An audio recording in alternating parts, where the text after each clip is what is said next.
Lee Shulman, the great Lee Shulman, thank you for being with us today. You're very welcome, Ellie.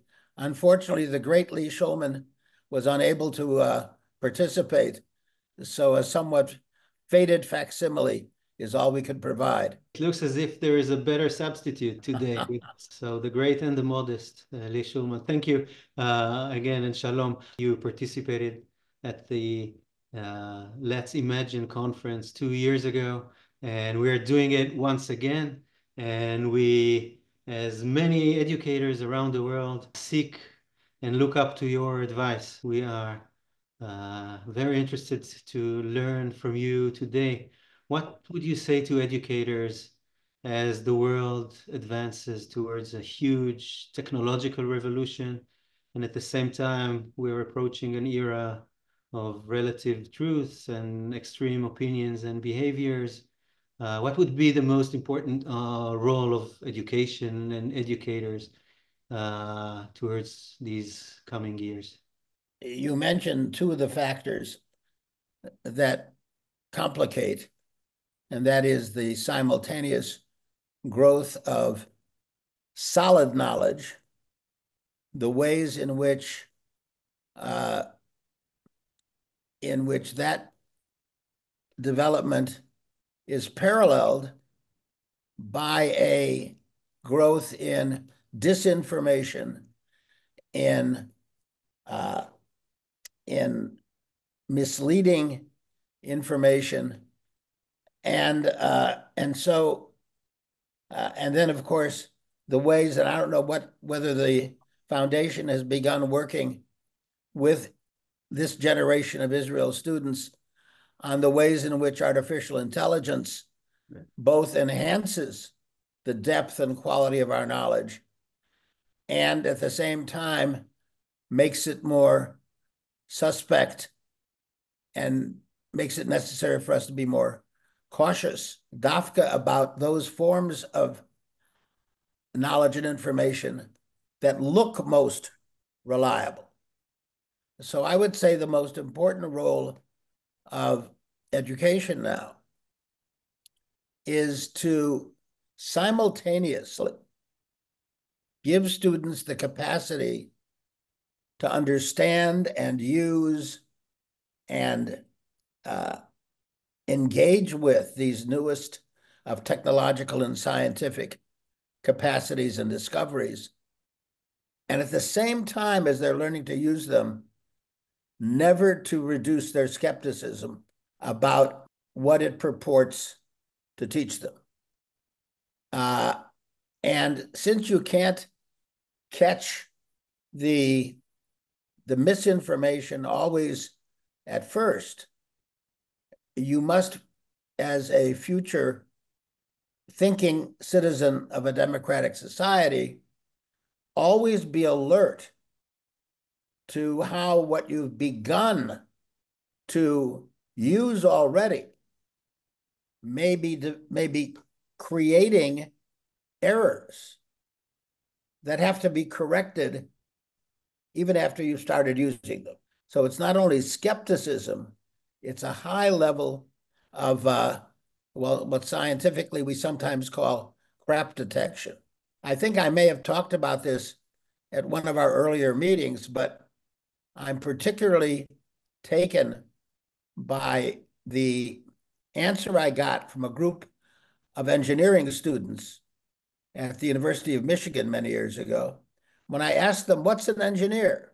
And they said, an engineer is someone who uses math and the sciences to mess with the world. And once you mess with the world, you're responsible for the mess you've made. Yeah. And that's the symmetry of the two responsibilities.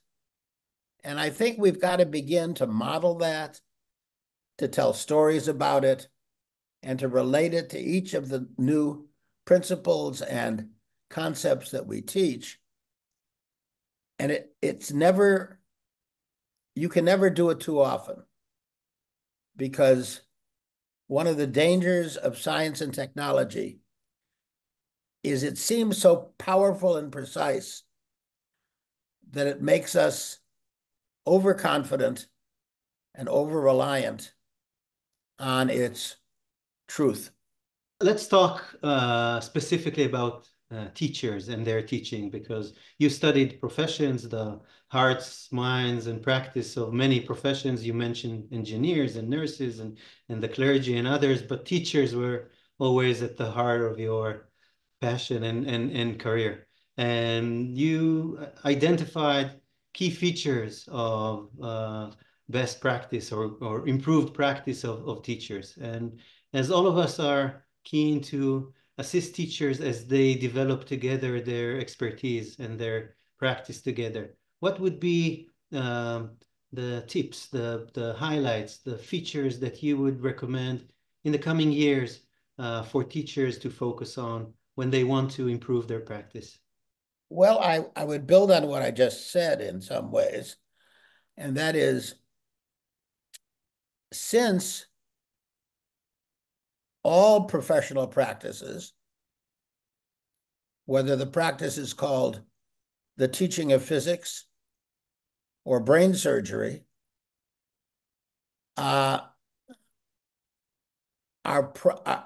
use the latest forms of knowledge we have available, and at the same time, they deal with the inevitability of error. And the error may not be that we use the scientific knowledge in an errorful way, and we use it wrong, but that the consequences of using the knowledge are not yet fully understood, which is why I would say the first thing we've got to teach teachers, not only the new ones, but those who are more experienced, is to always find ways to examine and take seriously, if you will, the mess they've made. Now, very often the mess is wonderful. If I'm a cook and I make a mess called a wonderful goulash, hi, I'm a chaya. But if it's a mess in which, so often is the case in teaching, we are teaching in a manner that reaches, stimulates, inspires, and increases the insight of as much as a half of the class. That's a terrific victory. But what about the other half? And all of them are in the same class because, you know, in one of our, I think, persistent priorities, they have all qualified for the highest level, the what is it, Chamesh Nukudot? Okay. So what is our responsibility for the other half? How do we repair that as best we can without proceeding so far and so fast with the 50% with which we succeeded, that we've left the others so far behind that they despair? And I think what makes that even more dangerous is that we as teachers, look, we have our own needs too. And one of our needs is to feel effective. I mean, there's a certain amount of what I've sometimes called pedagogical narcissism. Well, we do. We need to feel successful because that inspires and motivates us. But it brings up the danger of only focusing on the students who learn most quickly and leaving behind the others. And I am absolutely certain that there are some of the Nobel Prize winners that were just announced the last week that didn't always get it the first time. So I would say the first thing is a high level of consciousness about who is learning and what they're learning, and who is not learning.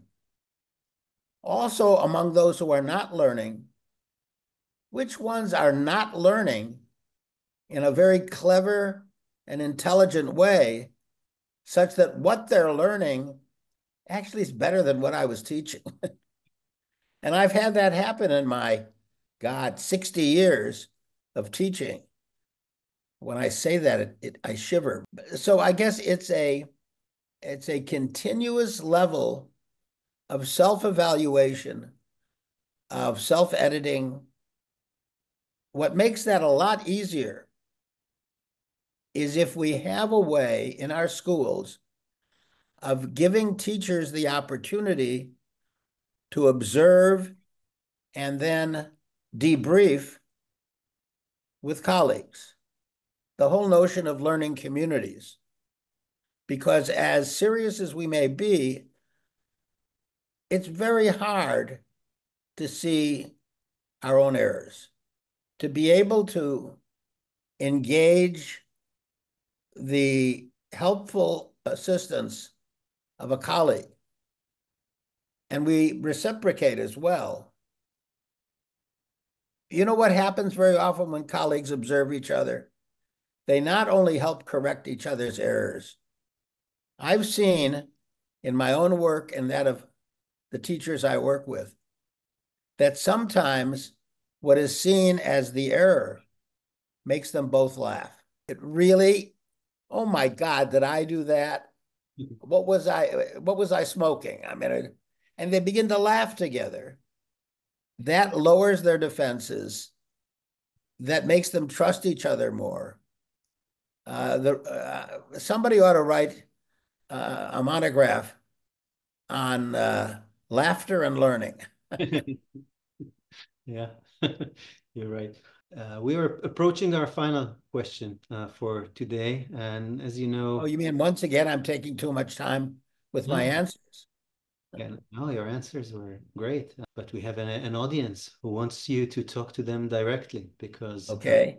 as you know, Israel is going through a dreadful war and an awful period. And we're talking now to a big gathering of Israeli educators who's watching you.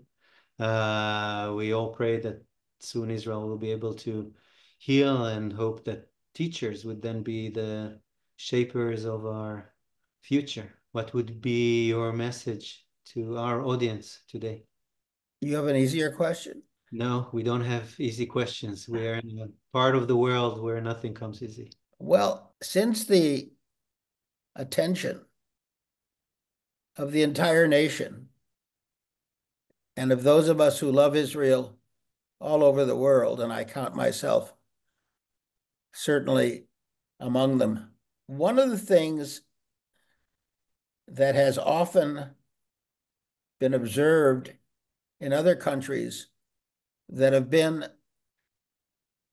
uh, engaged in a warfare, in conflict, is that among, and this isn't the age group that you deal with, but it may still be relevant, among the most motivated, committed students who often learn so well that they can reshape the future of the country in ways that would not have been possible are returning soldiers. I mean, you were in the Israeli Armed Forces for many years. And you and I have never had a discussion directly about how your experiences provided a certain energy to your wanting to understand more, learn more, because there's nothing like a conflict to make you painfully aware of the limits of your understanding or the limits of your grasp of how to apply what you understand to new situations. And we also, I think, know that one of the reasons for Israel's continued success in the worlds of technology has come from people who, in effect, are veterans of certain important services. But I think it's not only those from intelligence and technology, those are the ones we hear most about, but also the ordinary members of the infantry and others who find themselves in situations where they realize what they don't know and how important it is. If I were at the Trump Foundation, I would see if there's anything that might be done, an initiative with returning. I guess all Israelis are returning soldiers, but this could be a group. And if there's a way to select among them, that would be ideal for giving the opportunity not only to learn things they didn't know, but to have a career in teaching those ideas. I mean, that's where it becomes a vehicle for teacher education. Because did you find those ideas valuable? What about the next generation? What can you do to help that next generation understand what you wish you had known, but simply didn't? And I guess that would be my emphasis, Ellie. And it would require perhaps a slight reworking of our mission, but it wouldn't be the first time. And since you're an example of the population I'm just making reference to, you probably have important insights to provide as well. Lee, it's 86 years. You are, as always, the most innovative, original, entrepreneurial, creative, and youngest of all of us. We're fortunate to have you with us as a close friend of Israel for many years in our education system. And thank you for being with us today. And we wish you good health.